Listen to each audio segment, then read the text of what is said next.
A ver, hay historias que se mueven casi como fantasmas, ¿no? En susurros por los pasillos de los hospitales, secretos que, bueno, el sistema hace todo lo posible por enterrar. Hoy justamente vamos a ser de detectives. Vamos a reconstruir una de esas historias, a juntar las piezas de un rompecabezas que tiene de todo.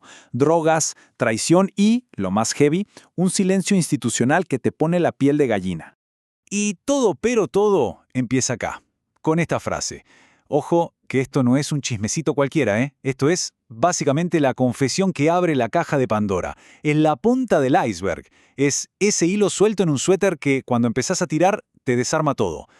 Y bueno, de eso se trata hoy, de tirar de ese hilo y ver hasta dónde nos lleva este escándalo que, les adelanto, cala hondo en instituciones médicas de mucho prestigio. Bueno, como en cualquier buena investigación, lo primero es ponerle cara a los protagonistas, ¿no? Identificar a las personas de interés. Y créanme que este caso tiene un elenco de personajes súper definido. Todos de alguna manera están conectados por su profesión y, claro, por un secreto bien, pero bien oscuro. Ok, acá tenemos nuestro tablero como en las películas. A ver, por un lado, Fini y Tati. Amigas, las dos residentes de anestesiología R3, una en el Hospital Italiano y la otra en el Rivadavia, o sea, hospitales top. Después entra en escena Hernán, un anestesiólogo ya senior de unos 50 años del Italiano, una figura de poder, digamos. Y finalmente, la pieza más trágica de este tablero, un colega, también residente del Rivadavia, cuyo destino lamentablemente termina siendo el que detona todo. Y lo clave acá es entender que ninguno actúa solo, sus historias y acciones están totalmente entrelazadas.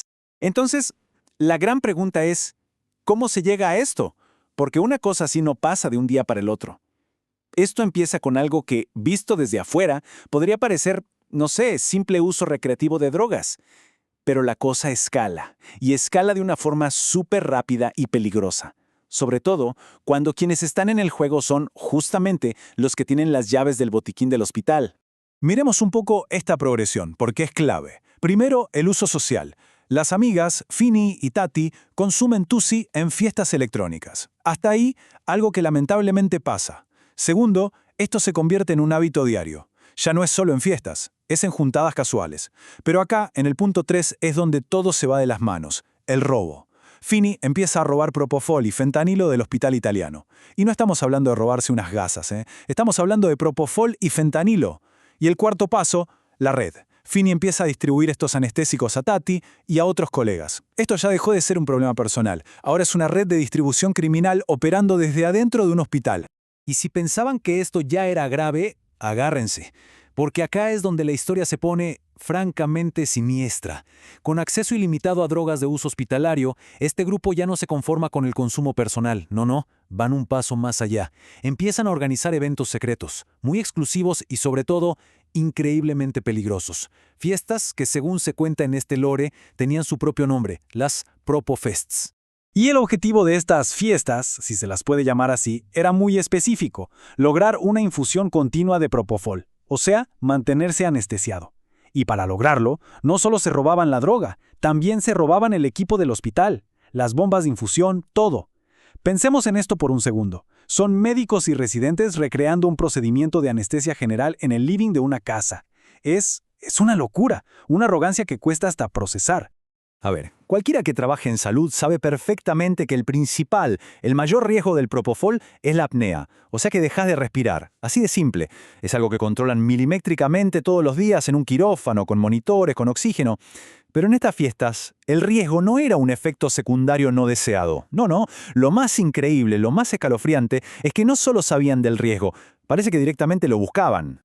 Paremos acá un segundo, porque esto es de no creer. Leamos bien, tenían un encargado de ambucearlos. O sea, tenían a una persona designada, un resucitador, listo con una bolsa ambú para ventilarlos cuando dejaban de respirar.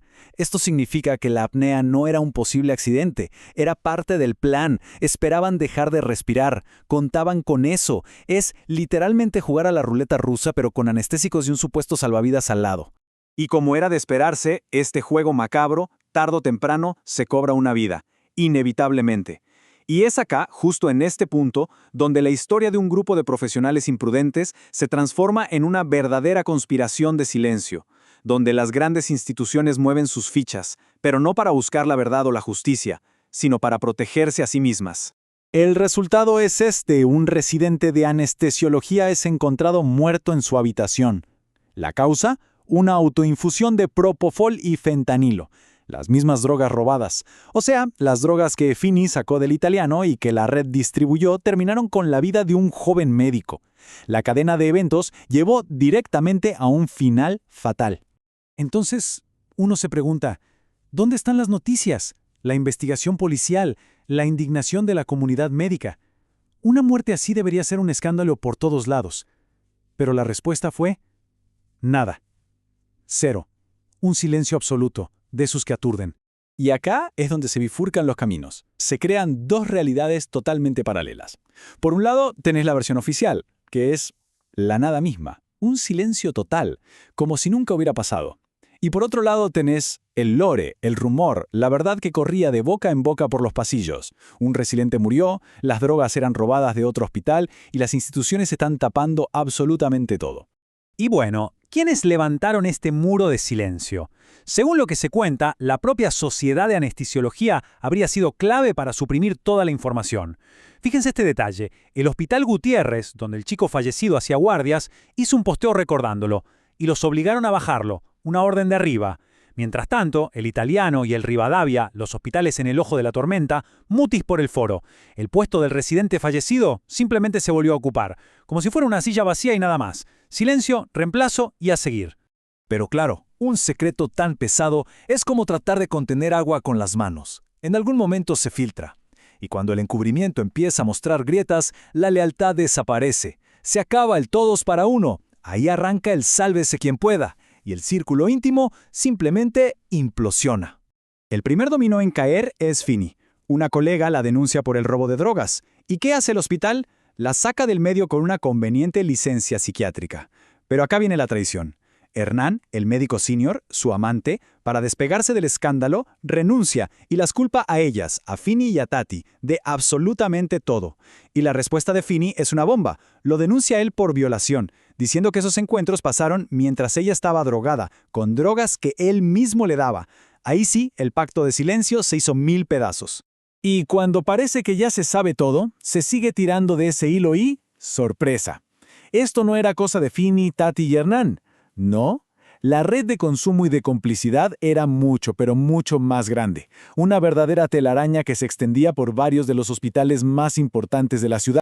Ya no estamos hablando solo del Italiano y el Rivadavia. El lore que se cuenta salpica a personal del Hospital Alemán, del Fernández, todos, supuestamente, parte de la misma movida. El Gutiérrez entra en la historia por el residente que falleció. O sea, estamos viendo una red que se había metido en el corazón mismo del sistema de salud porteño.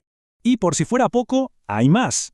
Se habla también de todo un esquema montado para evadir los controles antidoping, por ejemplo en el Rivadavia. Aparentemente, a una residente le avisaban cuándo iba a haber un control sorpresa. ¿Y qué hacía ella? Conseguía un certificado médico trucho de una amiga que casualmente era la hija del director de otro hospital, para poder faltar ese día.